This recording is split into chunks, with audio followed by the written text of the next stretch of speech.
Hey guys, welcome back. In this video, I just want to take a look at some strings that I added to this track, and I want to take a quick run through of adding some, maybe a little bit of automation, some mod wheel automation, which is a little bit fiddly and live, but we'll get it done. So let's go.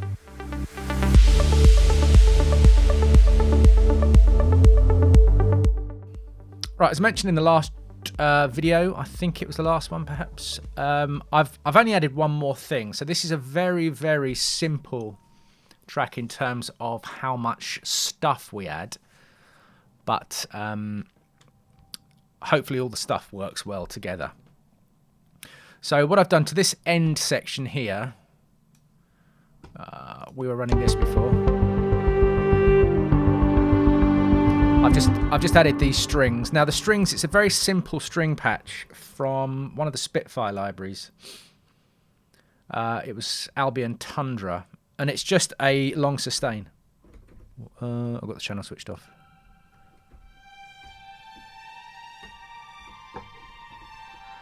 So it's just a long sustain string, and it just so happened this was the one I felt worked best with the track. Now ideally, I don't know if you've ever recognize the sound, but there is like a long legato string ensemble that you often hear in Middle Eastern music. I've actually been speaking with a friend of mine about this, that it's very hard to find a library that does this well. So I've gone for this one, which is the closest match to what I want to hear in my mind. So I'm not going to go through the processing because, as you probably know from my how to makes by now, if you watch the trance one as well, I tend to use exactly the same things all the time just because I'm a simpleton. But that's just what works for me, right? So I've got the utility in again, and then black hole and an EQ. I'm not going to bother compressing this. I don't think it needs it. But in terms of how it sounds with the rest of the elements,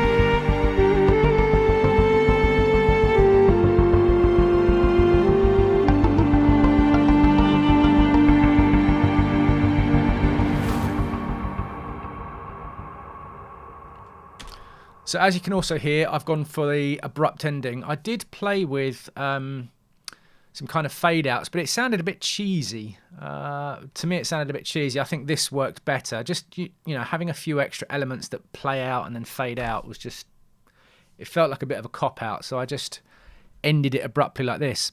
In terms of how I did the strings, well, I just played them in live. So it was like,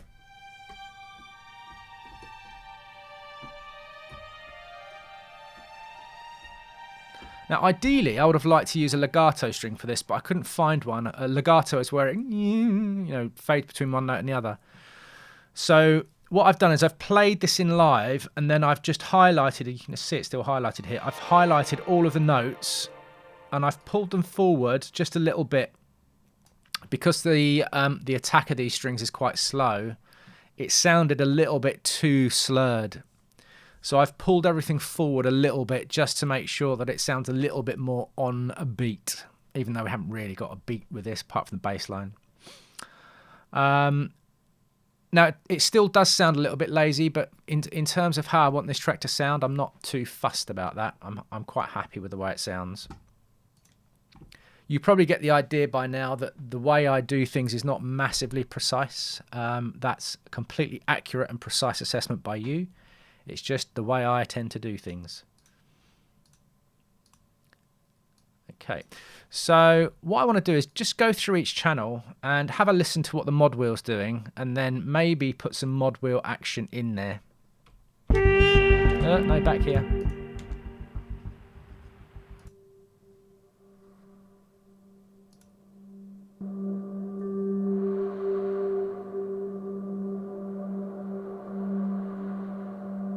So that's adding like a kind of windy texture.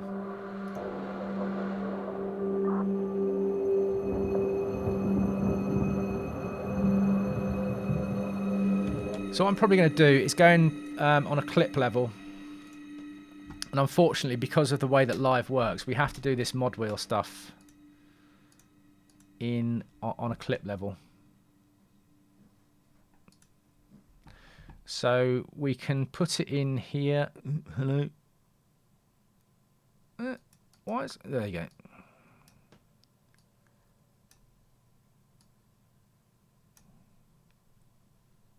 Oh my god. Live's automation curves like this, they were never great, were they? They're not massively precise. So we can just add some... Now, I'm not going to go through every single thing I do on this video.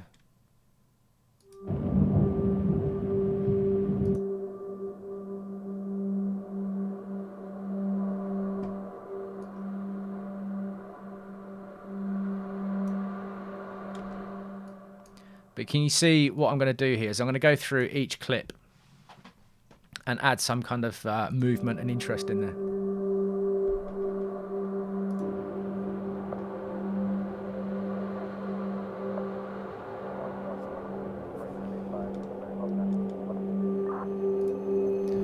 And then we'll look at the next channel.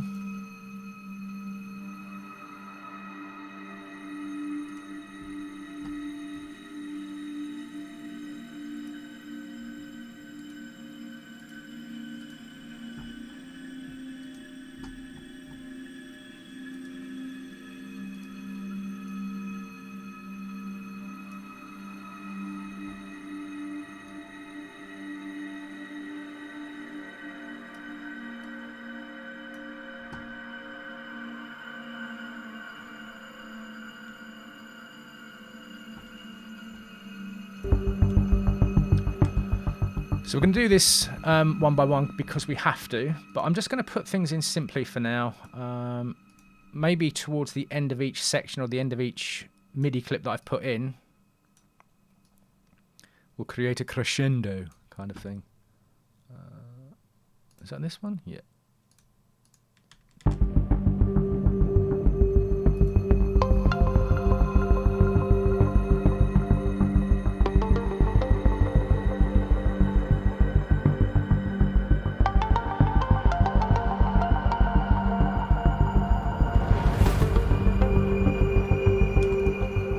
Same thing here.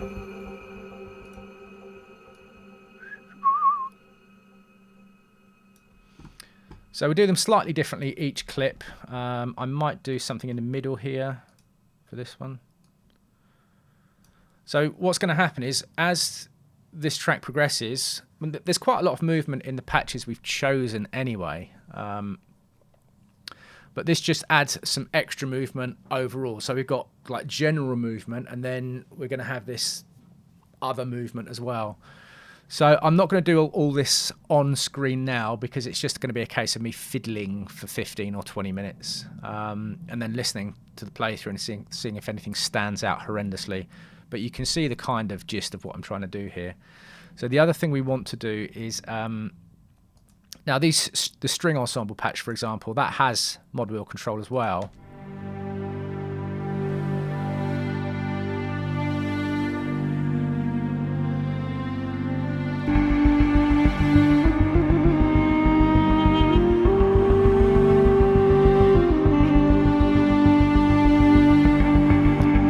So I'm thinking this one,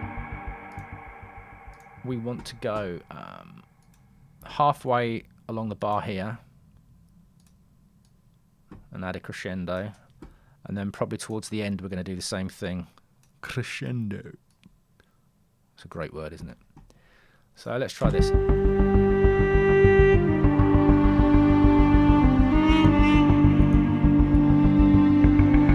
here.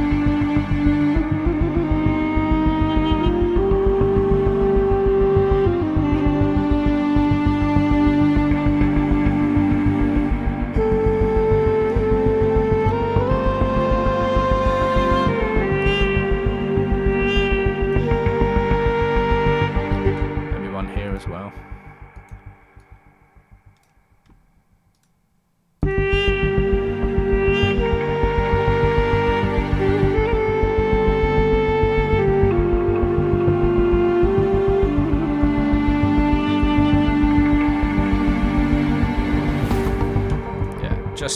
that, I'm going to copy this one over. And then we can do the same thing with the bass line here as well, because the bass line has got some modulation on it too. But I don't want to do it too much. I know I added more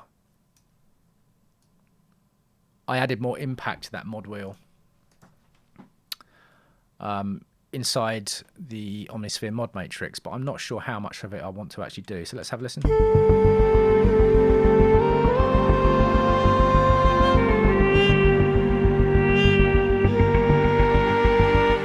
you can hear those strings moving a bit more now.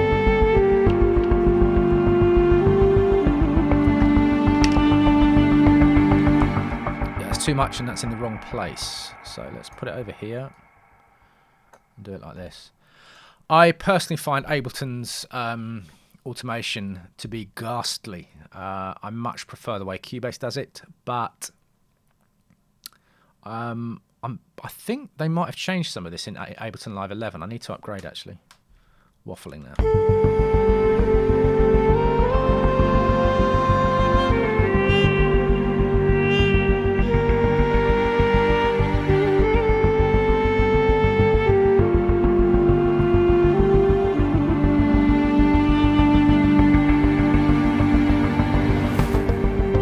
I think that works better. Why is this? I don't know why I chopped this bass part up. It should actually be like that. And then I'm going to bring this one with the mod wheel automation. I'm going to bring across. So the each MIDI clip, which is what, 8 bars. At the end of each one, we've got this bass line crescendo. So I will probably. I'll probably put it back here as well. Oh, no, I didn't mean to do that. Or that. Oh my God. Fingers work, please. There you go.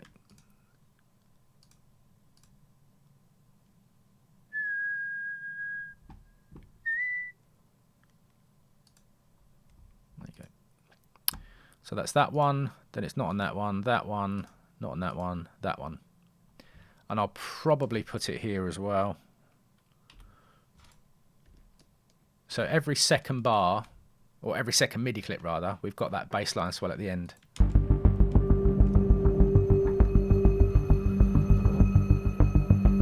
it's going to happen here. So I'm going to come back a few bars just to get my mind settled into what the bass line sounds like so I can hear the changes when they happen.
So I'm just changing these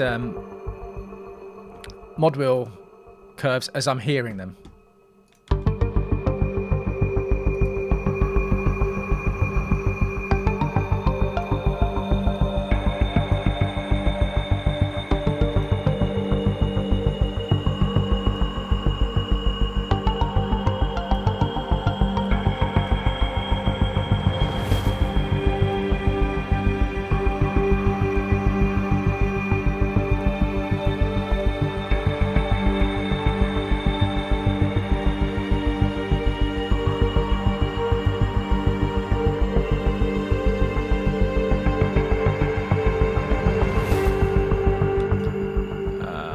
Check this one.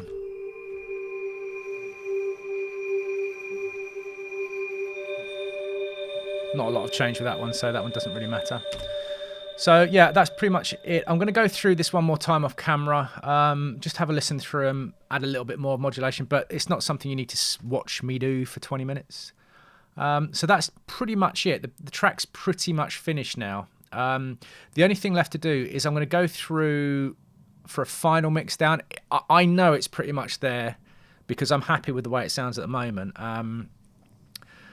But I'll just do some final tweaks, and I might do a quick master as well. This isn't usually with this kind of track, I just bring it up to level. It's not something I usually master, but we'll have a think about it. I'll have a think about it off camera, and I'll see you there. Ta-ta.